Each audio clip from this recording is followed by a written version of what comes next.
Muy buenas tardes. Good afternoon.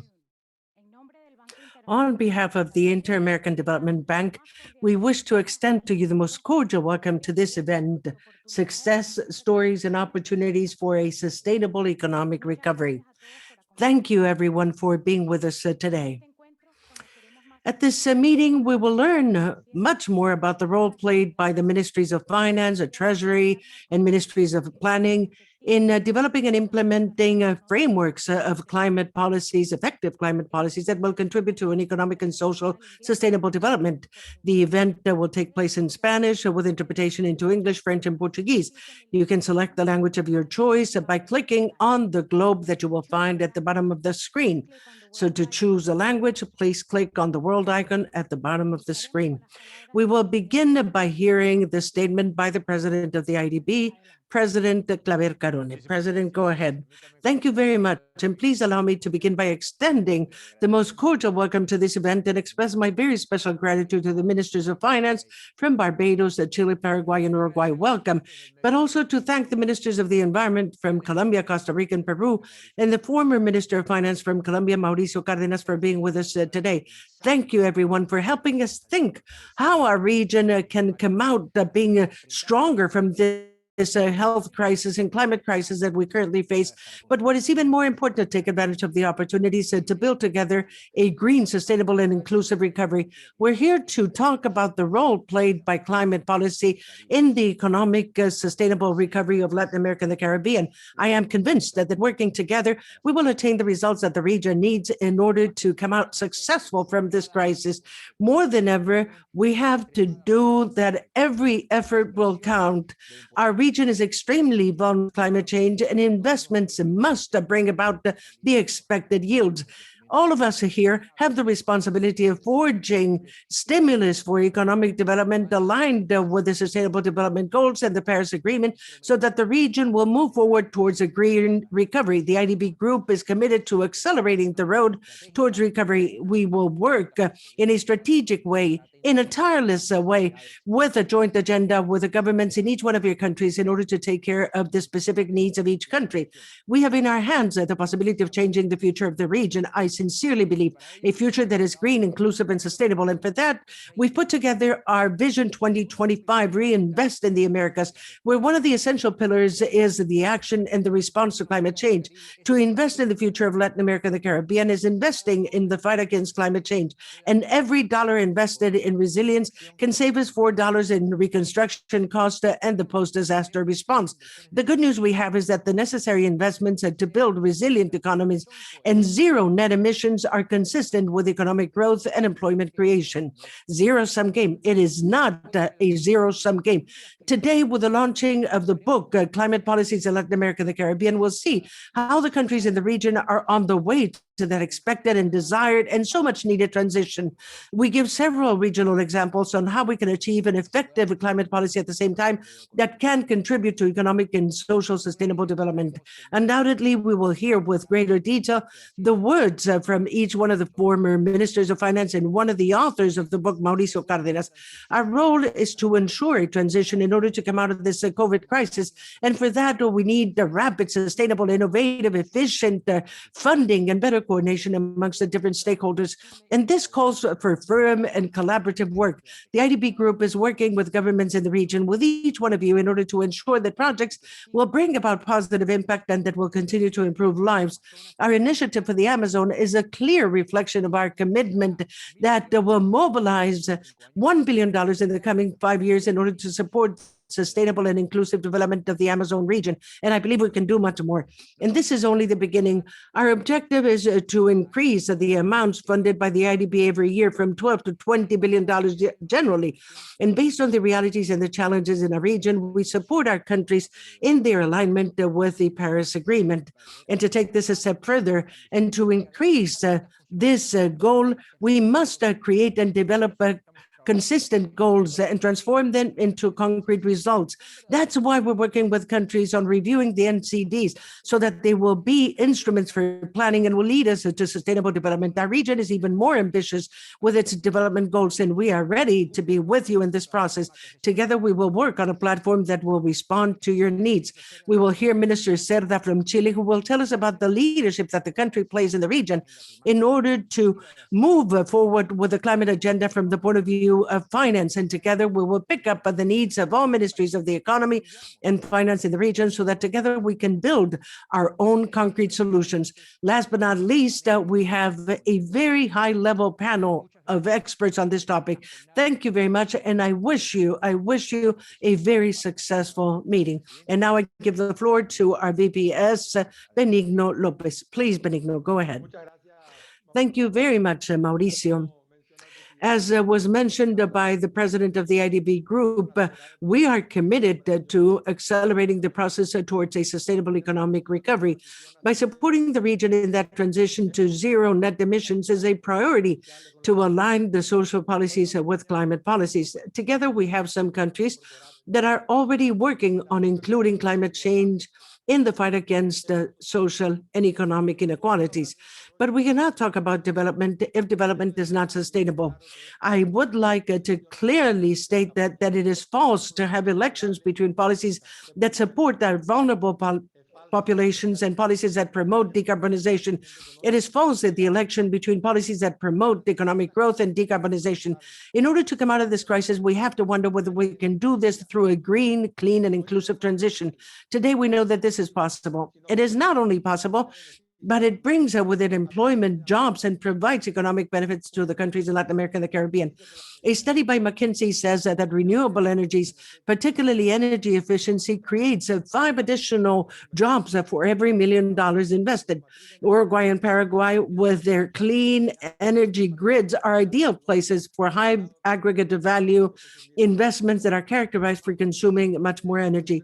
We believe that the Costa Rica decarbonization plan that will bring $41 billion in net benefits to its economy in the coming 30 years. Also, Chile is showing that with planning, it is possible to close carbon central facilities at the same time that they develop and create jobs. Long-term planning is crucial to guarantee social and environmental resilience and the objective of zero net emissions. However, in our region, it seems that the long term is clouded by the urgency. In order to take care of the urgency, we also have to take care of climate challenges. The foreseen determined contributions at a national level can be used as an instrument for policy that will enable us to implement today the visions by 2050. From the IDB, we have been thinking about how to respond to these challenges involved in the health and climate crisis. We're working with multidisciplinary teams in order to hear and heed the needs of governments in the region. As was mentioned by the president, our 2025 vision will be essential to promote a clean, green, and inclusive future. We know that our portfolio of operations has a positive impact in the region. Since 2016 to 2020, more than $14 million were earmarked in climate funding in our operations. Also, the IDB set a minimum goal of 30% of climate funds in the approval of projects by 2023. Currently, we are holding discussions for the 10th replenishment of capital of the IDB and considering goals, more ambitious climate funding goals. We've supported more than 30% of private emissions in order to contribute to green and sustainable capitals market. With our new green bond, green platform, we want to do more. We want to work with countries such as Chile that lead sovereign emissions of green funding. Recently, we launched the Action Plan for Climate Change. It highlights what has been achieved since 2016 in order to support the need for funding for sustainable development, climate resilient, and with low carbon emissions.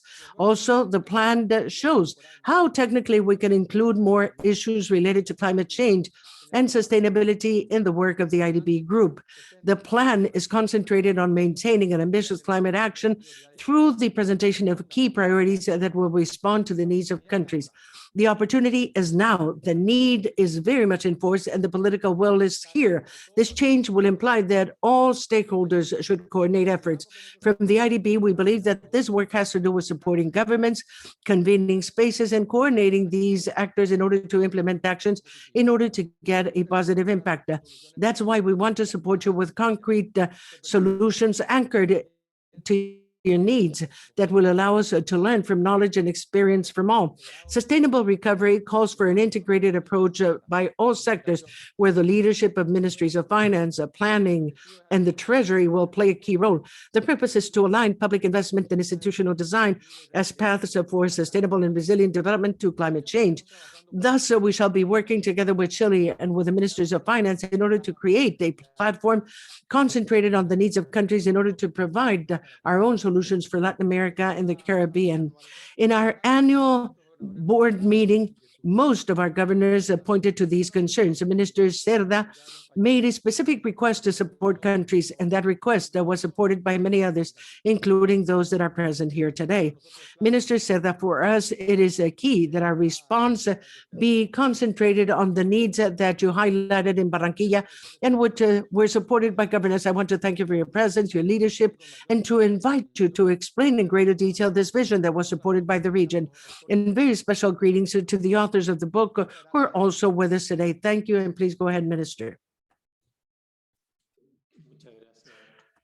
Thank you very much. First of all, I'd like to greet everyone, and in particular, Mauricio Claver and Benigno, as well as all our colleagues from Latin America, all those who are connected. Warm greetings, and hopefully we could meet in person.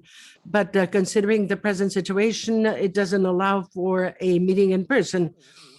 I would like to address a few words to let you know that, first of all, the issue of sustainable funding and climate change for Chile and for the region nowadays is of utmost importance.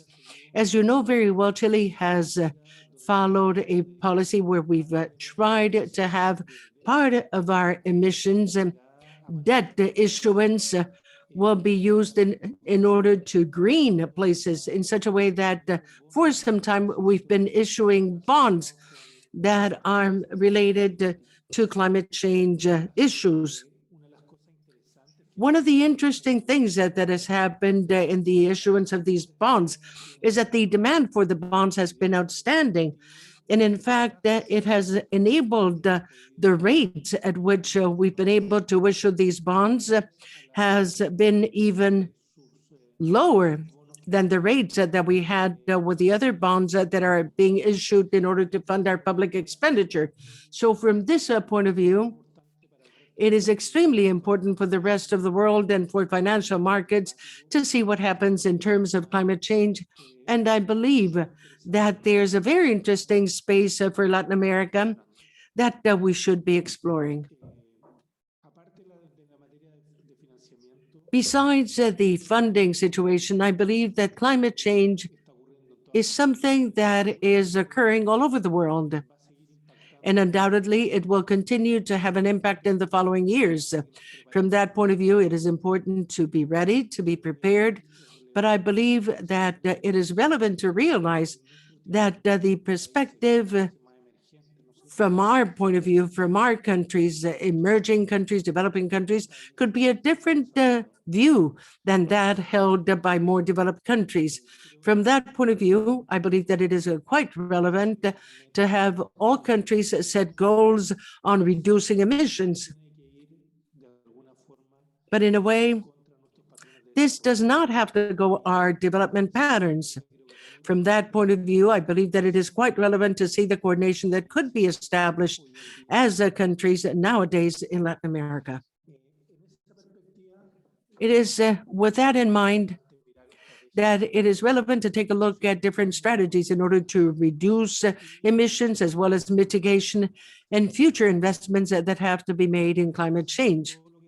Besides everything that has to do with the green funds, today, I believe in a period of economic reactivation is increasingly more relevant. And they're relevant because we've seen in many places that these activities also go hand in hand with job creation. And obviously, employment is one of the things that has been more seriously damaged during this crisis of the COVID pandemic. So, from that point of view, I believe that we should be very interested in all these new technologies that have to do with climate change. Having said this, it seems to us that it is quite pertinent to have asked the president of the IDB and the IDB in general at the last board meeting to create a platform that will be coordinated and led by the IDB, where we will deal with these issues of climate change that will affect us increasingly more, and where it is necessary, to my mind, that we have a way of looking at this with a common perspective in Latin America. Therefore, I believe that this platform should have different tasks. One of these should be to identify and to develop relevant knowledge for the ministries of finance, also to coordinate work and activities, knowledge activities that exist, and three, to monitor opportunities and risks and agreements entered into by ministries of finance and the impact that they will have both in Latin America as well as decisions that are being made elsewhere in the world, which obviously have an impact on us. There are other platforms, in fact, in the rest of the world that have green finance and an impact on climate, but it is always quite relevant to have a platform that has a Latin American vision where we can discuss and take up the problems that affect us based on our level of development. With that, what I would like to do personally is to once again ask the IDB to lead this process. And also what I'd like to do is to invite other countries in the region so that they will join this platform and that we gather efforts in order to deal with what we have ahead of us. Our path to development is full of opportunities, and if we undertake that commitment to build environmentally fair societies and to invest in more resilient infrastructure, undoubtedly we will be able to have a society that will be better and better for our countries. We hope to have our support and our participation in this new platform, and hopefully this platform can be used as a meeting point once we can come out of the pandemic and we can meet again. Thank you very much, President, and thank you for this opportunity. Thank you very much, Minister Cerda. And now I give the floor to Mauricio Cárdenas, who will provide additional details about the report. Please go ahead, Mr. Cárdenas. Thank you very much. It is a great pleasure for me to be with you in this event. All the officials, authorities from the IDB, ministers of finance, and Minister for Sustainable Development in the region. This is a very joyful, very happy coincidence because it is really good and how important for the IDB to take on this initiative of creating this platform in order to maintain this permanent dialogue with ministers of finance on issues related to climate change. And in fact, I greatly applaud the president, Mauricio Claver, for having taken on the initiative of including climate change as one of the axes of that 2025 vision. I think it's really important because it sends out a very clear message to Latin America, a region that has truly taken these initiatives of the fight against climate change very seriously. We wrote a book that was just published, and today we're precisely launching the book as part of a cooperation between the Center for Energy Studies, where I work, the University of Colombia, and very important colleagues, all experts on environmental issues that know much more than me on this score, Juan Pablo Bonilla and Federico Brusa from the IDB. That book can truly be used as a sort of guide manual, so that in this platform, the officials from the ministries of finance and public opinion in general will see what has been done, what is correct in Latin America on policies in order to face and deal with climate change. It is a book that is available in English, and soon we will have the translation into Spanish.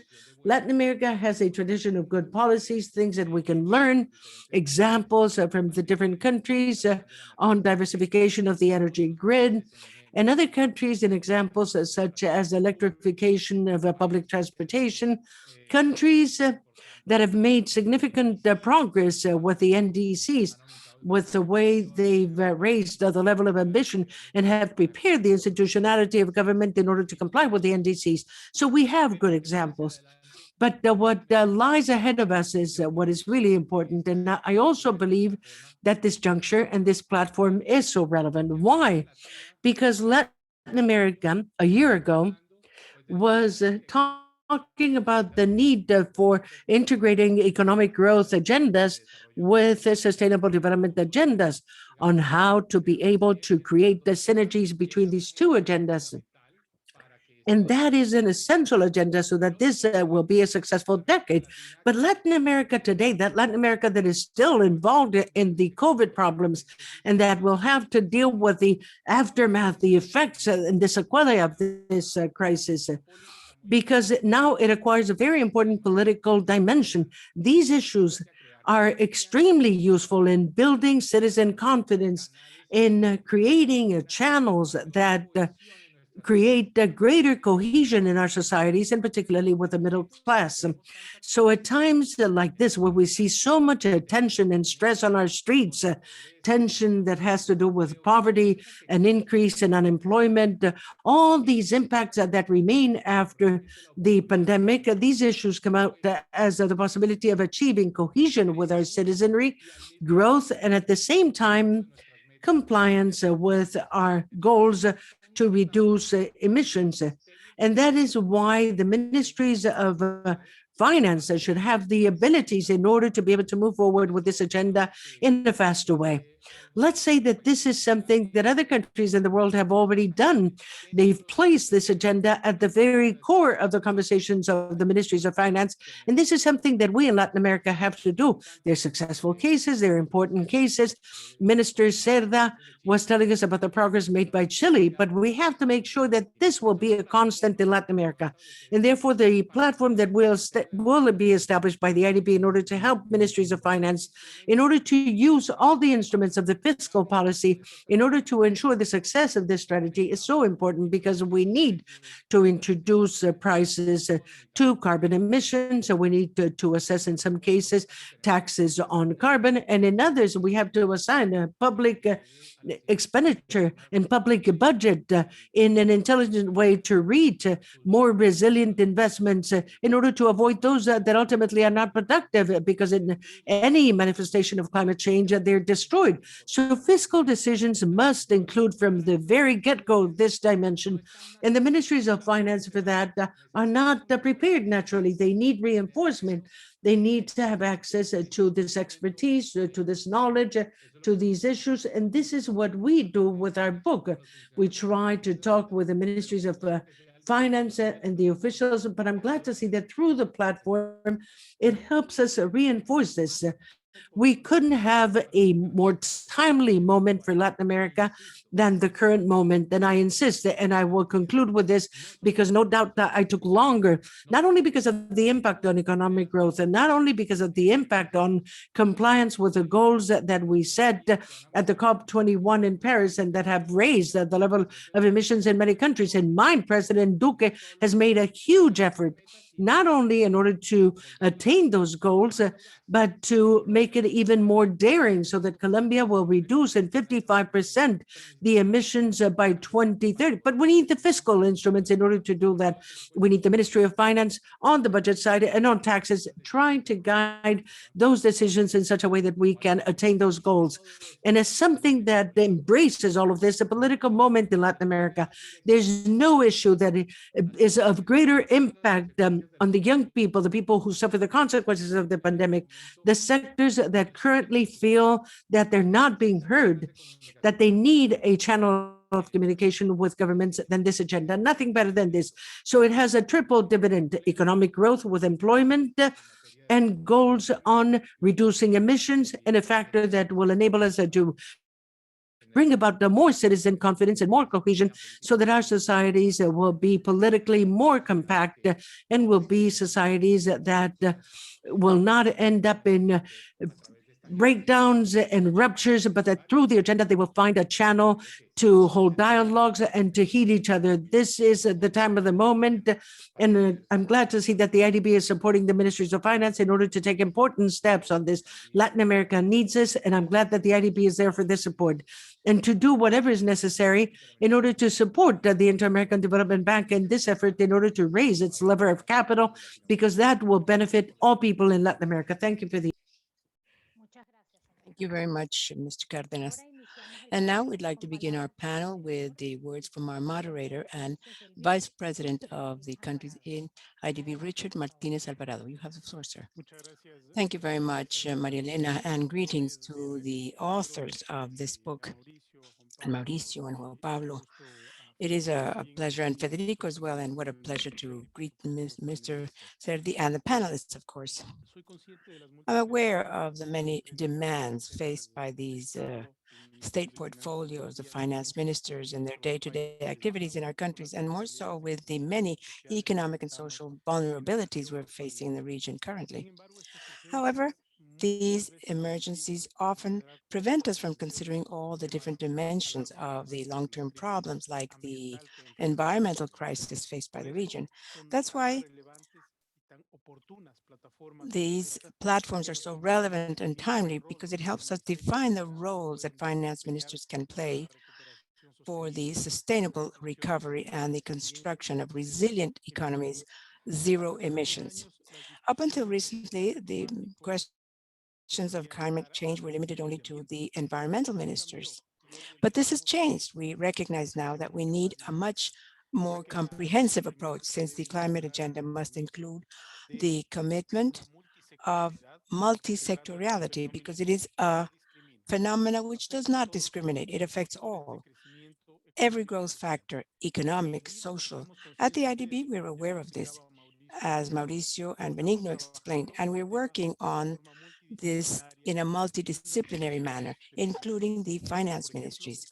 For example, we're supporting several public debt offices in restructuring, in structuring green and green bonds, as Minister Cerda explained. Juan Pablo, Federico spoke of different ways in which we're responding in the region to this crisis, contributing therefore to a green recovery. But the authors also identify gaps we must fill in. And to do this, it's essential for the environment and finance ministers to work in a coordinated fashion, defining priorities, offering concrete solutions, and evaluating alternatives on how to implement them with the appropriate balance mentioned by Minister Cerda. And here I'd like to emphasize this implement, this word, because many of the challenges we face in the region as far as public management is concerned, are not necessarily appearing at the time of the design of the policy, but more at the execution level. Economic and environmental policies are not exempt from this. In Ecuador, for example, we had to experience enormous challenges when we tried to eliminate the subsidies to the fossil fuels. We recognize the value of the slow and gradual fair transition, promoting agreements and programs for compensation. And that's why I'm so convinced that the road toward sustainable recovery and the establishment of resilient economies requires potentiation of synergies between finance and environment, strengthening the communication and different portfolios with the private sector and civil society, and to create basic awareness consensus on reform. With no further ado, it is a pleasure for me to introduce the members of the panel to hear how they are considering these issues in each one of their countries. Marsha Carroll, Minister of Economic and Investment Affairs in Barbados. Carlos Eduardo Correa, Minister of the Environment and Sustainable Development in Colombia, Andrea Mesa, Minister of the Environment and Energy in Costa Rica, Oscar Llamosas, Minister of Finance in Paraguay, Gabriel Ijandria, Environment Minister in Peru, and Azucena Arbeleche, Economy and Finance Minister in Uruguay. Welcome to all of you, and thank you. Let's begin our very interesting dialogue with our first question addressed to each one of the members of the panel, who will have 2 minutes to respond. The question is, what is the specific role of finance ministers in the sustainability agenda? And how can the environment ministers support you in strengthening this agenda? We begin by inviting Minister Arbelecha. Minister? Thank you. Thank you very much, Richard. It is a pleasure to be part of this panel. Can you hear me well? Thank you, Richard. It's a pleasure, as I said, to be part of this panel and share our experience in Uruguay and also learn from other colleagues in the region. I want to take advantage to thank the Inter-American Development Bank and their team in Washington, as well as the one here in Uruguay, for all the support they've given our country on all these matters. I would like to begin by highlighting that Uruguay shares a need for a regional dialogue for concrete action against climate, as was mentioned by Minister Cerda. We always say that the regional provisions of public goods is a complement to global production. And in the case of mitigation of the green gases, it's not an exception. And that's why we welcome the environmental platform with the Latin American vision that Rodrigo mentioned at the beginning. And now getting to the specific question of the role of economics and finance ministries, I think it's key in the sustainability agenda. And the challenge to place us on a sustainable road towards the environmental aspects, it has at least two levels, the microeconomic on the one hand, because it's a question of acting on the economic incentives of companies and consumers so that they take on themselves these external aspects. And then the macroeconomic, which is where we try to include as finance ministers into our budget the environmental sustainability, particularly requiring management of public financing, considering fiscal and social costs, which may imply in the short run to be placed in the sustainable agenda. As for the second part of the question, I'd first like to say that in Uruguay, since last year, we've had an environment ministry, giving it an institutional hierarchy, which it did not have before. And we're working from the Economics and Finance Ministry together with the Environment Ministry. These ministries, environment, designing and implementing environmental policies, but they must also be cost effective. Society must achieve the sustainability objectives of the environment without wasting the resources we need to respond to social inclusion and achieve an economic recovery at this stage of the post-COVID, where, as some of the colleagues said before, generation of employment is indispensable, as well as an improvement of the living conditions of our co-citizens. Also, I believe that the environment ministries must give us information regarding the environmental sources of information we need for the micro as well as macroeconomic analysis for the implementation of environmental policies. And to end, the ambition and compliance of environmental policies have an impact on the financing costs of a country, the sovereign debt, and on that as well, the Minister Cerda shared with us their experience in Chile. So the more ambitious a country is in its nationally determined contributions, in other words, the promises of the Paris Accord, the less I'm going to pay for my debt. In other words, the lower the funding cost. And we believe that that interaction between the environmental and the finance ministry is of utmost importance. Thank you very much, Richard. Thank you, Minister. And we'll now go to Minister Correa from Colombia. Thank you, Richard. And coming back, well, first, a very special greeting to all my colleagues, members of the panel, and my friend Mauricio Cárdenas, who's on the panel today, Juan Pablo Bonilla, and of course, Federico for the book, which was just launched. I'd like to begin, in fact, with a sentence from the book, which I was looking at yesterday in the summary. I haven't had time to read it, but it says that the climate policies must be considered within the social and economic context of the region. And here we're talking, coming back to some of the words of a very important milestone we've seen in 2020, which was the updating of the GNDC of the contributions. Maybe this will be an even more important milestone in the next decade, not only for the countries of the region, but for the world as a whole. And we've seen that clearly in the different scenarios in the last few days. For example, the summit of the climate change leaders, where President Biden was at, or the international agenda that we're seeing in all countries.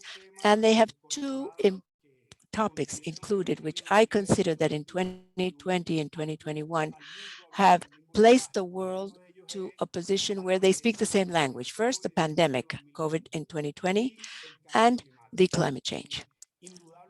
Without a doubt, the sensitivity of human beings, of ourselves as human beings, has increased.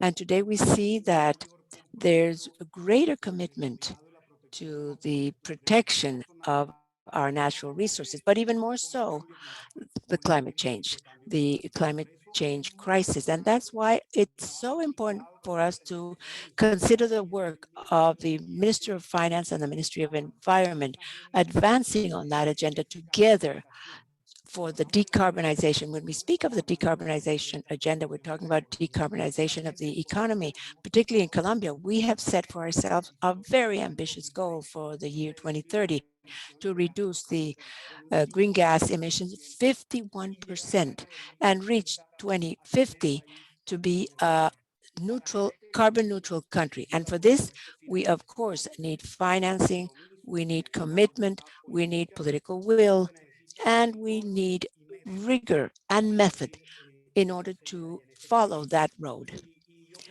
And I believe that the most important thing is for us to have a concerted climate agenda with the different sectors. And that's what the NDC is. We're talking about the commitment of all sectors, of all the states, of all our governments, and of course, led by our leader or our president in the case of Colombia, who has in his mind that climate change agenda as a priority. And what have we seen? That this is no longer an agenda only of the Ministry of the Environment or Sustainable Development in Colombia, but of all sectors. And that's why the commitment with the NDCs. And I think that we have enormous challenges in building these budgets from public financing. It's no longer just a budget for the Ministry of the Environment. It is a budget for sustainability for all sectors. From the very moment when the budget is planned annually in our countries, we already must add a sustainability variable, which must be in line with the decarbonization of the economy. The simple fact that we can express that climate agenda at the level of the finance ministry will in itself begin to be felt in these achievements and in these goals that we have for the greenhouse emissions reduction and construction, which are all included in the Paris Accord. And of course, all of us here, I believe, are in the same line. A concerted climate agenda, a very important work for the countries, particularly those of us who are in the Amazon region, to make the carbon market more mature. And financial mechanisms, of course, which can be generated at the finance level to have a greater investment in all sustainability issues. So it's a tremendous milestone, the NDCs, the most important decade for the progress we can attain in climate change in our countries, and a climate agenda which is concerted amongst the different sectors so that we can bet on a common objective, which is the reduction of the greenhouse emissions, where practically all variables of sustainability are included. Thank you very much, Minister. And let's now see what Barbados has to tell us. Minister Marsha Cattle. Being with us today, and what is the role of ministries of finance in particular in relation to the sustainability agenda, and how can they work together with ministries of environment to strengthen it?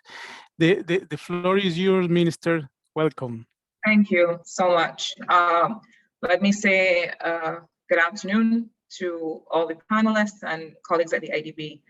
I think this is a very important meeting and a very important conversation. And with the limited time, I want to get straight to answering the question.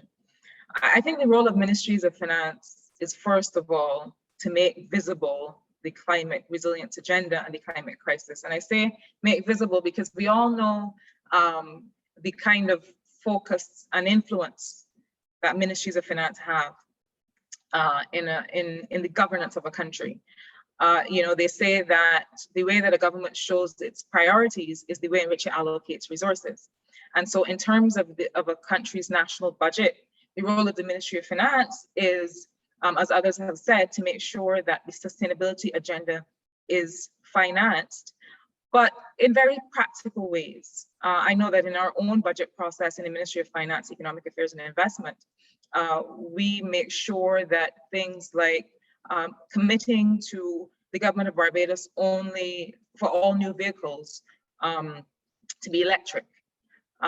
These kinds of things that relate to the decarbonization of the transport sector, for example. It's very important to have very clear policies and guidelines for the way, for the criteria by which national budgets will be approved and sectoral budgets will be approved. But it's not just in countries' own budgets. And I have to say something very clear from the perspective of an island economy that is extremely vulnerable to the climate crisis. Barbados right now is in an IMF program. We've completed a restructuring of our debt. We have a very clear fiscal targets, and fiscal space is an issue. So it means that it's not just at the national level, but in terms of international financing mechanisms, ministries of finance have to make sure that this issue is made visible in terms of how we have the international finance conversation. I'll say quickly what I mean. The Warsaw Mechanism for Loss and Damage that was agreed under the Paris Agreement has not delivered the means of implementation for vulnerable economies to deliver on the Paris Agreement. Barbados has the target of being carbon neutral by 2030. The question is, how is that going to be financed? Now, we've not waited for the world to respond. We have started a lot of work in the Ministry of Finance, Economic Affairs and Investment on the voluntary carbon markets, making sure we understand the pricing, making sure that we are tracking the movement of those prices and making sure that we are setting ourselves up to participate in those markets. The other thing I'll say is that ministries of finance have to look at new instruments for financing resilience. We are working on growth and resilience bonds to be able to take advantage of the over $50 billion in savings in the CARICOM region. And beyond growth and resilience bonds and green bonds, there's also the matter of insurance. It is not possible to completely insure the tremendous loss from an extreme weather event like a hurricane that you'll have in the region. Dominica, for example, last lost 220% of its GDP. These amounts are uninsurable, simply put. So we have to look at ways to use things like first loss insurance to respond. And finally, I'll say happily that, you know, when Juan Pablo came to speak with us about the NDC at the beginning of 2019, I made it very clear to him, and he was very happy to hear, that we don't see the NDC as an effort of the Ministry of the Environment. We see it as central to the development agenda of the country. And so we took it on as the Ministry of Economic Affairs together with the Ministry of Environment. And we made very visible there our Roofs to Reefs program, which for us is really the 10-year development agenda, the climate resilient development agenda for Barbados. We cannot separate climate resilience and sustainability from economic growth and prosperity, because for us, the two are bound up very closely together. So our NDC is really an investment prospectus for a climate resilient Barbados and a development plan. And we expect to be able to continue to refine it and to execute it in this way. Thank you, Minister. Ahora escuchamos al And ministro. now we'll hear Minister Quijandría from Peru. Minister? Thank you. Thank you so much. And thank you for this invitation. A special greeting to all my colleagues on the panel. And without a doubt, this debate, which seeks to break that false dichotomy between economic development and insurance of environmental sustainability in our countries, is something which is reaching momentum. I would say that it's something that has been coming along for some time, as Don Mauricio said, which maybe with the pandemic, we've been sort of tempted to say, well, we'll leave this for a while, we'll come back to see these things with the eyes we had from before, prior to the dialogue of the finance ministry and the finance of the environment. I think that the situation we're facing at this time should take us to a contrary understanding. It's probably really the time for us to take advantage of this critical situation, of this situation where we should be allowed to think outside the box and advance in a more determined way with a series of things that had already been taking place in many of our countries, maybe not as profoundly, as fast as we're doing it on the environmental side, or as we would have wanted it, like the electromobility or the inclusion of renewable energies in the matrix, or the grids, or the deforestation productive chains, and with cocoa or coffee or what have you. And I think that what we've seen in this time of the pandemic are real options, like, for example, in the case of Peru here in Lima, the cyclo roads, which they were resisting it, and they weren't really promoted by the municipalities, and now they have become a very common thing when we realized that the investment required was not that big, and that with that, we're not only in helping with questions of emission reduction, but a generation of a safer transportation for the region. So we've been working very closely in that with the Environment Ministry for some years now, and having these debates on how do we assist action or instruments that we have at the level of economic development management be aligned with the goals of conservation and environmental sustainability. And we have interesting examples there, like the participation of the Ministry of Environment as responsible for the #9 objective, where the competitivity and competitiveness and productivity. And for example, the question of the implementations of the NDCs, recognized as part of this Bible of economic growth, if you wish, which was promoted at the Ministry of the Economy and Finance level, but with an environmental component as well. In the goal 4, there's a financing issue as well, which includes the space to discuss all these aspects of the green, sovereign, or sustainable bonds, which we're working on quite actively with the economics ministry in order to issue bonds quickly. We've also been working to include the Ministry of the Economy more and more and more institutionally in the climate change decisions, for example, with the allocation or the assignment of the National Authority for the Green Fund assigned to the Ministry of the Environment, with whom we are following a process or a mechanism of opinion coordination to ensure that projects presented with the support of Peru will follow the 2 conditions: aligned with the environmental priorities as well as the economic development priorities of the country. It's a very active question in the High-Level Climate Change Commission, or committee, which is set up with ministers that discuss all aspects related to adaptation, mitigation, where the update of the NCDs were updated after they were presented in December with a more ambitious perspective. And we're also working closely with other aspects like the nature-based solutions, the introduction of logic into the public investment, and recognizing the ecosystems as providers of a public good, a national public good, which is as important as citizen security or education or health, and therefore deserves public resource investment as well, and should be managed differently from how it's been managed this far. Thank you very much. Thank you very much, Minister. And now we're going to invite Minister Oscar Llamosa and remind our panelists that in this section, we need responses to the specific aspect of the role of finances. And we'll have a second round of questions where we're going to ask you to go into greater details of what you're all doing in each one of your countries.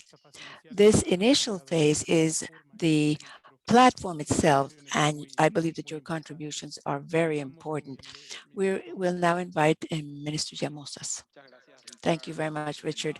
And first of all, a special greeting to you, to President Claver, to Vice President Benigno, the authors of the book, and Mauricio in particular, a good friend from Paraguay, and to all the colleagues, ministers of finance and environment and in the region.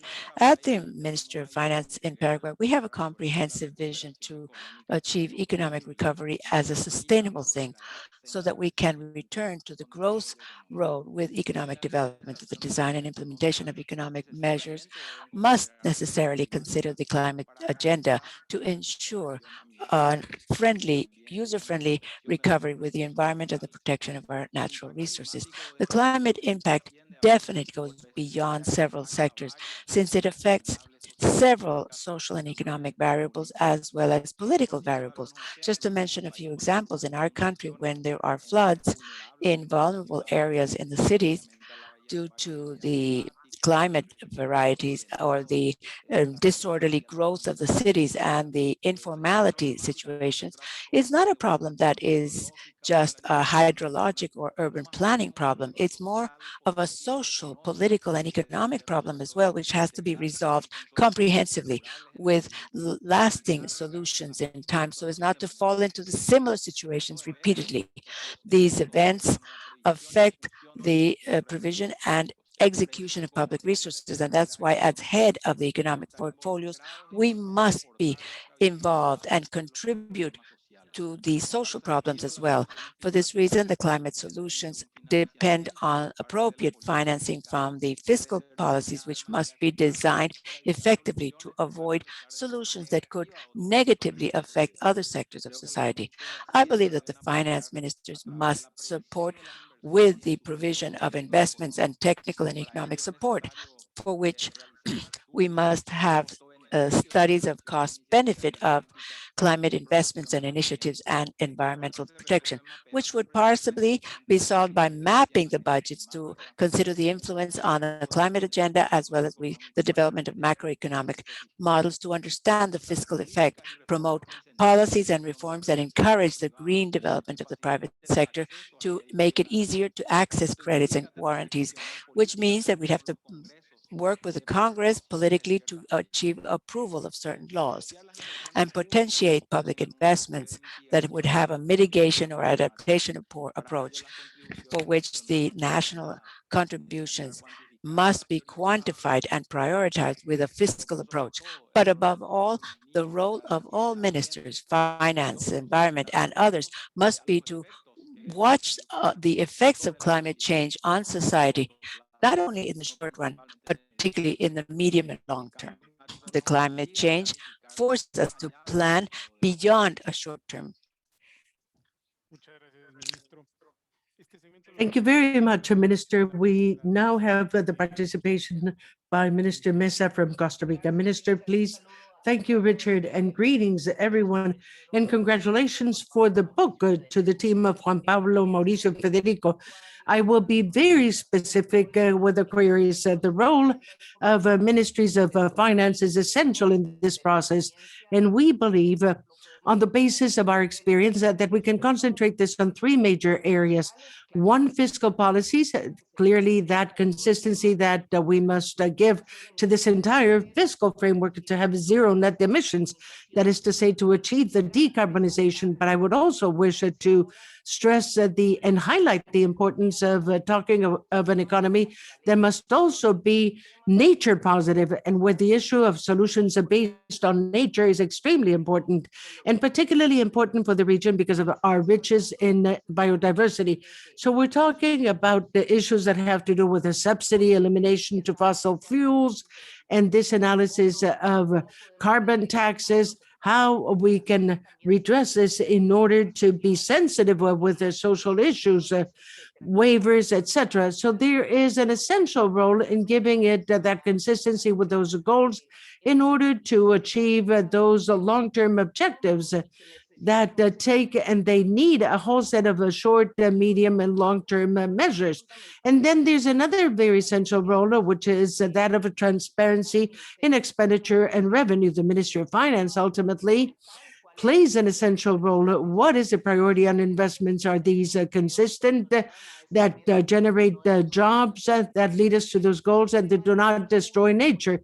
There's a very powerful issue on public procurement that could also mobilize very clear signals. And then the ministries of the environment, in order to support ministries of finance, planning processes. We've already seen these long-term strategies that need packages of short, medium, and long-term policies. These are robust NDCs, but I would also refer to this job that has to be articulated in order to mobilize resources. In our case, the decarbonization plan has helped us in order to mobilize loans based on public policies, budgetary support, which has been essential and which has been quite good for the Ministry of Finance. But we can continue mobilizing a whole set of other budgets for international cooperation in order to achieve that alignment. And I'll leave it at that during this first stage. Thank you very much, Minister. And thank you to all our panelists. Now, let us go to a second phase where we will ask a question to each one of the panelists. And starting once again with the minister from Uruguay, Minister Azucena, I'd love to hear from you if you can tell us a little more about the concrete measures that Uruguay is implementing within the framework of its commitment with the internalization of climate change being included in its economic policy, reflected specifically in an article of the budget law. Thank you very much, Richard. That is the case. That's true. This administration had a clear understanding that we had to act urgently in dealing with climate change. And with this vision, Uruguay turned into law what used to be its commitment to move forward in this direction. And the Ministry of the Economy and Finance, the latest budget, as you clearly pointed out, included an article where it clearly stipulates that the country will attempt to have planning and the design of economic policies to consider national objectives and mitigation and greenhouse gas emissions and everything that has to do with adaptation to climate change. Currently, we are working on the implementation of concrete measures that will place us on a more sustainable path for development in environmental matters. For example, we're working on the design of a tax on CO2 emissions in fuels, which represents more or less 50% of CO2 emissions in total in our country. On the other hand, Uruguay is working with the Ministry of Finance, is working together with the Ministry of the Environment and the Ministry of Industry and the Ministry of Livestock and Agriculture with the technical support of the IDB in the development of a sovereign bond, where we link environmental indicators on the basis of climate change commitments that the country has already taken on internationally. We believe that there's a lot of a margin in this sense in order to move forward with a sovereign, sustainable, finances. So we're greatly committed to that. Along the lines of this measure, Uruguay has also been working on a roadmap in order to turn green hydrogen into a special source of its grid, an essential source of its energy grid. We understand that this measure is extremely important to move forward on the decarbonization process of our economy. And in this case, the pilot project that we have is linked to the heavy transport sector. And last but not least, to share that not only from the Ministry of the Economy that has taken on as an important commitment, but that from the economic commitment and the economic group as a whole. An example of this is that the Central Bank of Uruguay has joined the Network for Greening the Financial System, which is an association of central banks with this purpose. And since I was saying it is urgent because we understand this issue and we've attempted to implement and to ground these desires that we want to bring in the environmental issues on very specific and very concrete things. Thank you very much. Congratulations for that challenging work, Minister. And it does precisely respond to my initial thought of how complex the implementation is. And we see clear examples here that this is possible with an adequate balance. Let us now move to Minister Correa. Minister, why should we consider the need for mobilizing resources for solutions based on nature? Well, thank you very much once again, Richard. I believe that some of us have spoken about this issue of nature-based solutions. The nature-based solutions find support in ecosystems and their services. And we're talking about 3 points, essentially, very important points. And these are climate change, food security, and disaster risks. I believe that these are 3 important topics every time we speak of nature-based solutions. And in just 1 minute, I'd like to let you know what happened to us in San Andres and Providencia with the Hurricane Iota last year. Although we did have almost a total devastation, 80% of houses were destroyed. Most of the infrastructure that was not impacted was the infrastructure that was behind the mangroves.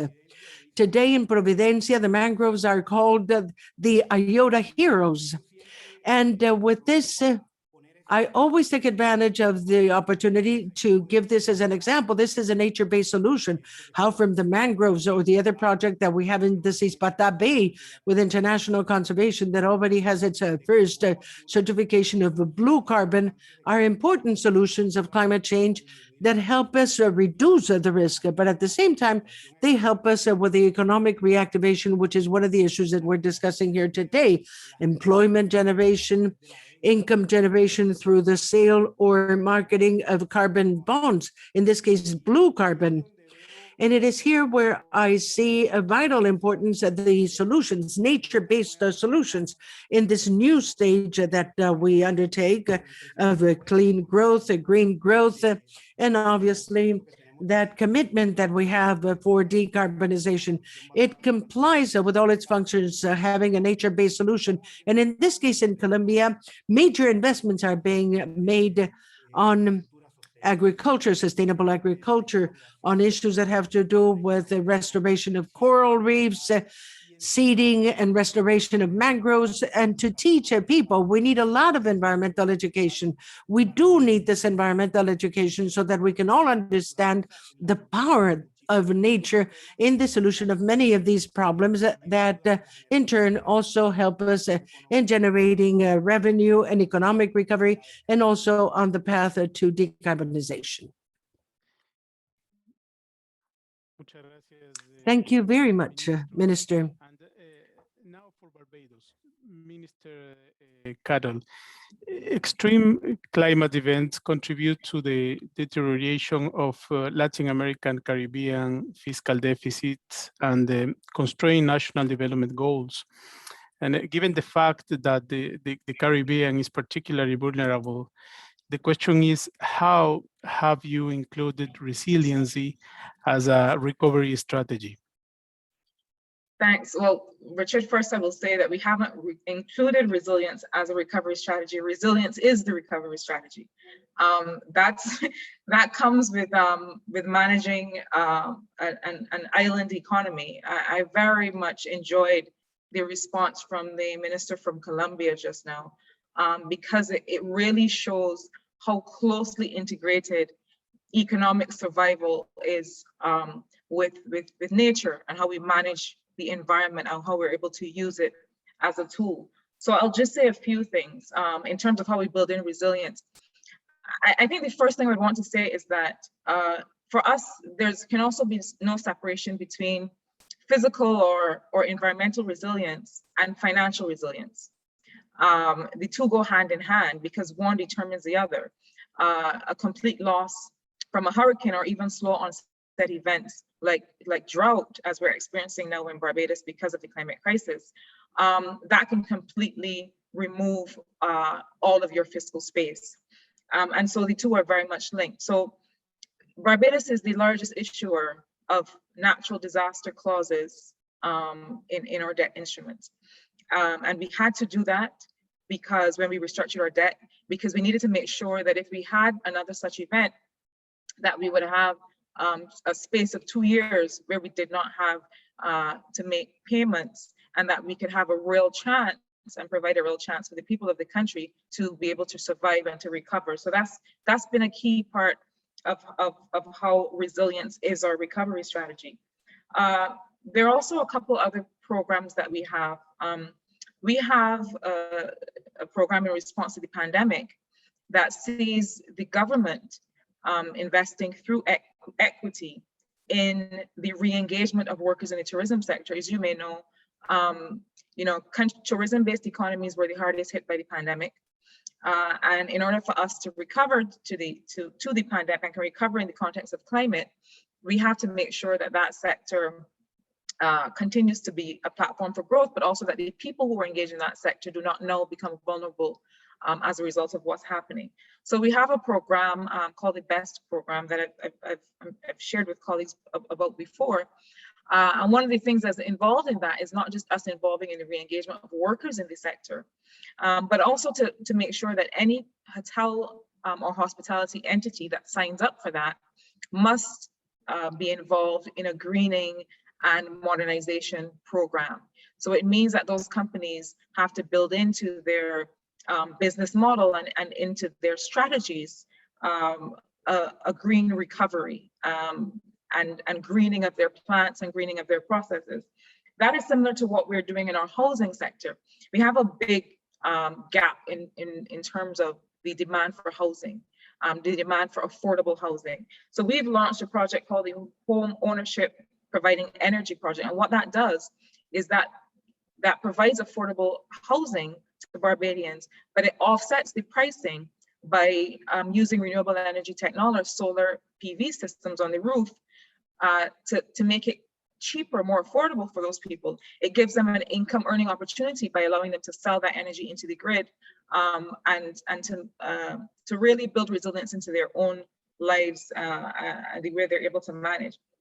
And finally, I want to say that the Ministry of the Environment, the Ministry of Economic Affairs and Investment, and the new Ministry of Maritime Affairs and the Blue Economy, we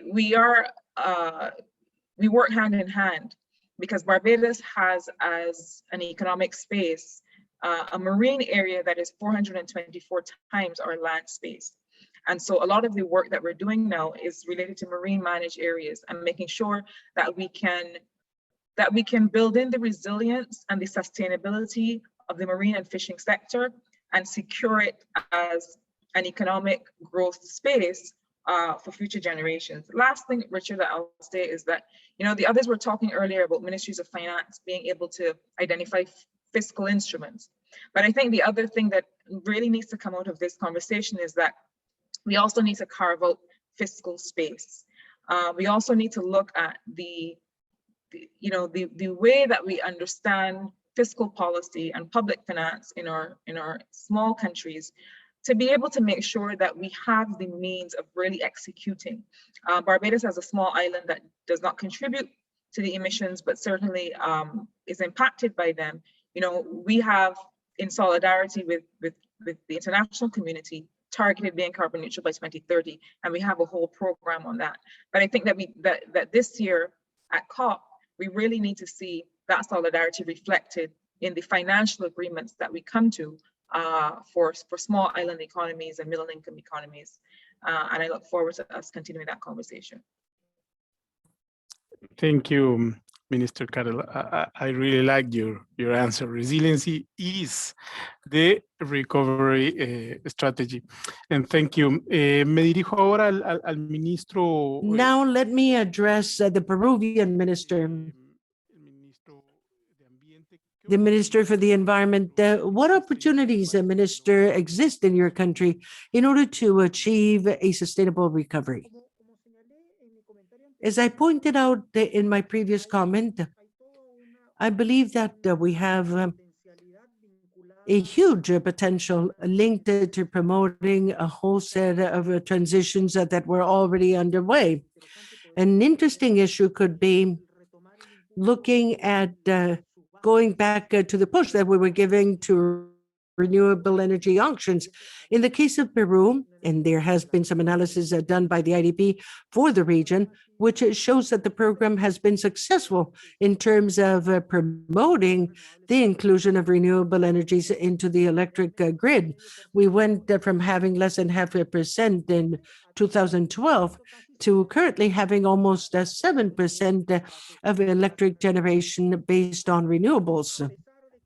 In spite of the fact that we continue to see a whole set of regulatory restrictions that make renewables compete in several conditions when competing with other options. But we have to take a look at the possibility of giving a new push to these issues.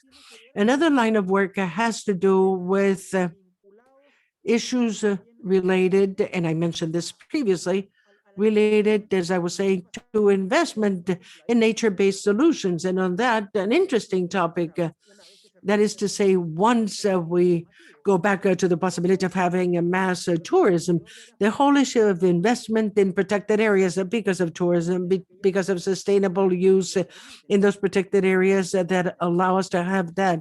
And in 2017, we conducted a study that showed that tourism in protected areas brought $800 million in foreign currency for the country and 40,000 direct jobs linked to that.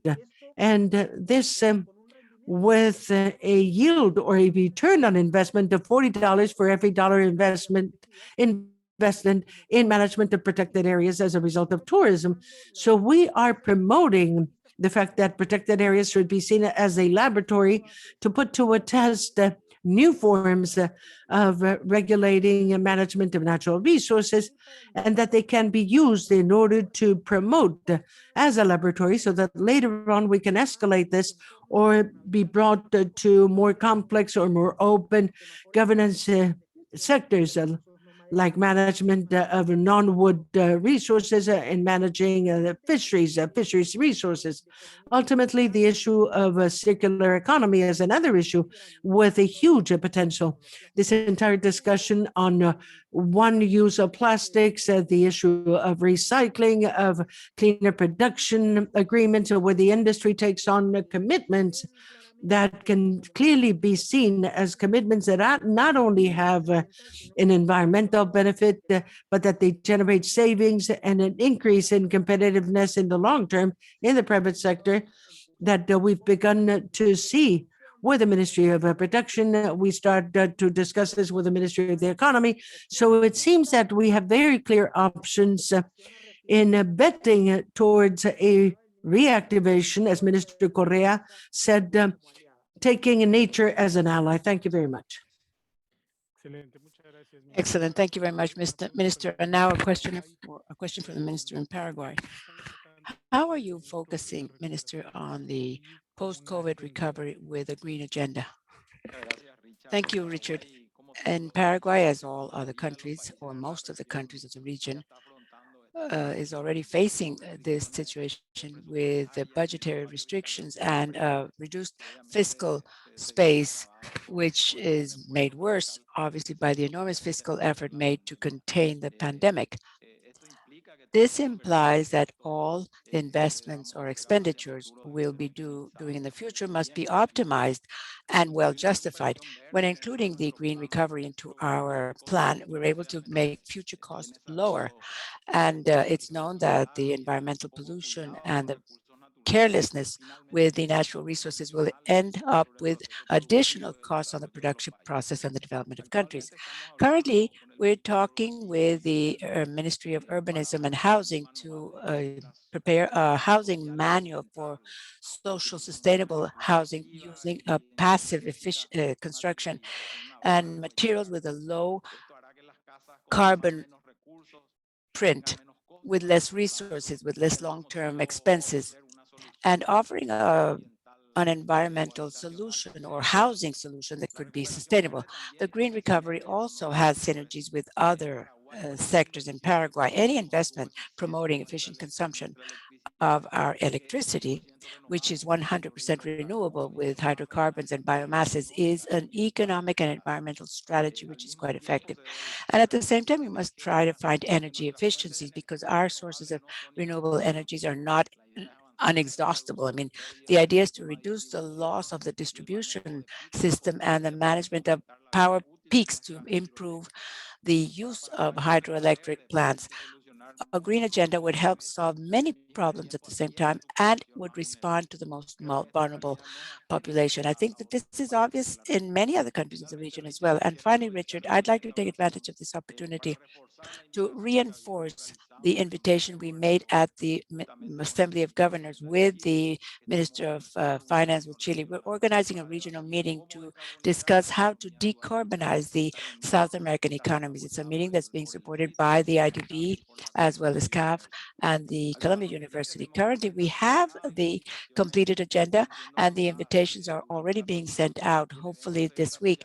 And the event will take place for a 3-day from the 23rd, 24th, and 25th of June in order to exchange ideas and consider strategies and experiences and projects related to the decarbonization of our economies. And on the last day, we'll develop a mini ministers we'll debate how to work, how to face this climate agenda together. And I hope that everyone will be at that event. Thank you very much, Richard. Excellent. And it's wonderful to hear your invitation. And once again, we want to congratulate Minister Cerda, who's led this initiative, and you, Minister, for supporting it, and all of you, and all the panelists. I'm sure that we'll have more and more ministers that coming in to work on this. I'm, as Minister Cerda said, I know it'll have a Latin American identity seal and Caribbean seal based on the different realities we have and the challenges that are so peculiar at this time. We'll advance with the last question for the Minister of Costa Rica, a country that was pioneer in the development of a long-term strategy at the level of the Environmental Ministry. What efforts, dear Andrea, did you need to align with the Ministry of Finance in that process? And above all now with the implementation, ma'am? Thank you, Richard. It's been a very enriching process. On the one hand, we were trying to get the different goals of the decarbonization plan to be included into the planning instruments. And I'm saying it's not only been with the Ministry of Finance, it's been with the Ministry of Planning as well, which has been fundamental, so that this could be clearly reflected in the National Development Plan and the different sector plans, as we worked as well with finance to align the budgets. But a key element for us in this conversation was to see how the decarbonization could be fiscally neutral.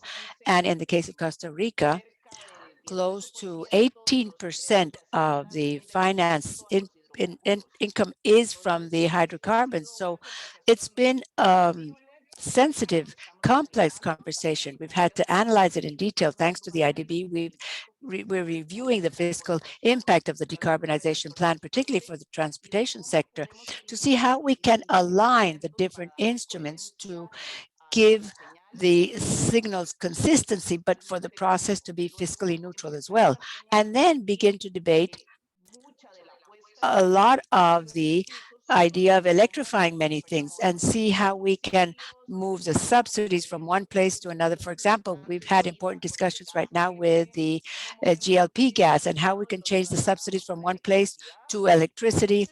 And that's the type of conversations that we've been having at this time to make it more consistent, to prioritize investments, key investments in decarbonization, but in resilience as well, and to include all those aspects related to risk and make the implementation more visible into the more positive effects, which in the end is what we're all seeking to achieve.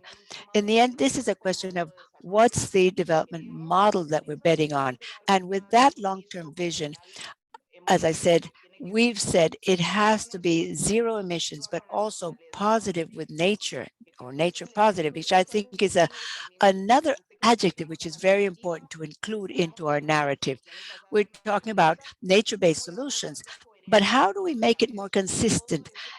The whole subsidy plan, the taxes, the exemptions, the whole framework so that we can truly achieve the goals, giving priority to those investments that will generate employment, that will improve the economy, but will help us achieve the goal. And that's the constant conversation that we're having at this time with a great deal of learning, but also I think it's fundamental to include the platform.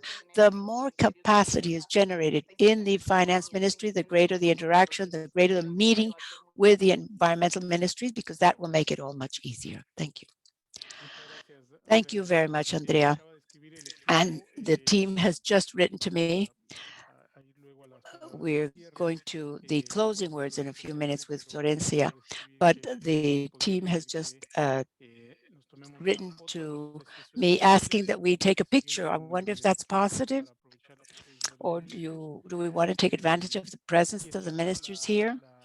We have the code for you to download the publication onto your phone, and it will be on the web page as well, so you can download it. And we want to thank Mauricio, Juan Pablo, and Federico, and in particular, my gratitude to Juan Pablo Bonilla, our champion on climate change. We learn every day from him, but particularly the strength with which he promotes all these topics and the intelligence to establish the appropriate balance with all the many things that you have brought up here today. I think it's really important, and we're very comfortable and we're full of enthusiasm for all this work that's being done.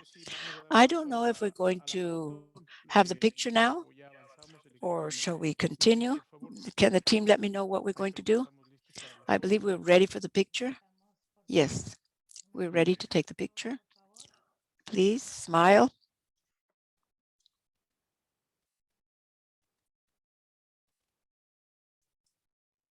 Muy bien. Very well. Thank you very much, Marcia, Carlos Eduardo, Andrea, Gabriel, and Azucena. I'm now going to pass the floor to our Chilean representative, Florencia Atademujit, for the closing session. Florencia? Thank you, Richard, and thank you to all of you who are still with us. It is a pleasure for me to say a few closing words in this excellent panel. The study presented today offers us a very comprehensive vision of what we can do in our countries to generate more synergy to climate policies for growth. And though it's true that there are challenges, the good news is that our countries are showing an interest in advancing in comprehensive climate policies, and we can capitalize on the opportunities we're being offered. That's why, as the president mentioned, we are full of enthusiasm promoting this conversation through this platform.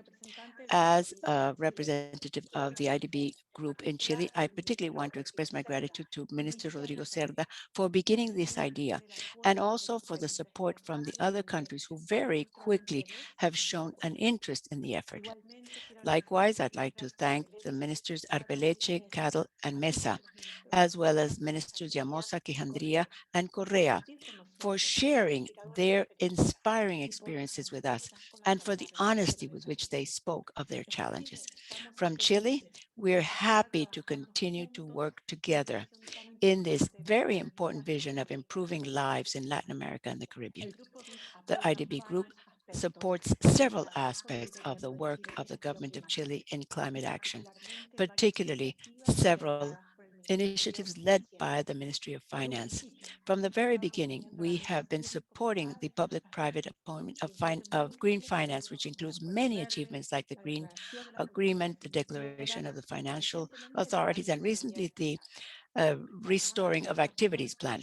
And we've supported Chile and its activities in the publication of the first financial strategy vis-a-vis climate change and the first framework for the emission of green bonds and sustainable sovereign bonds, amongst many other milestones.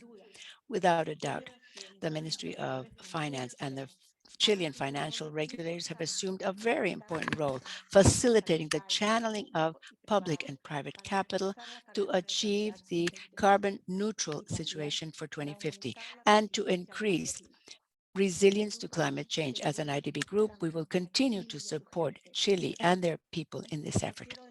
I don't want to end without congratulating the authors of the study for enlightening us with all these wonderful experiences in a systematized and analytical way.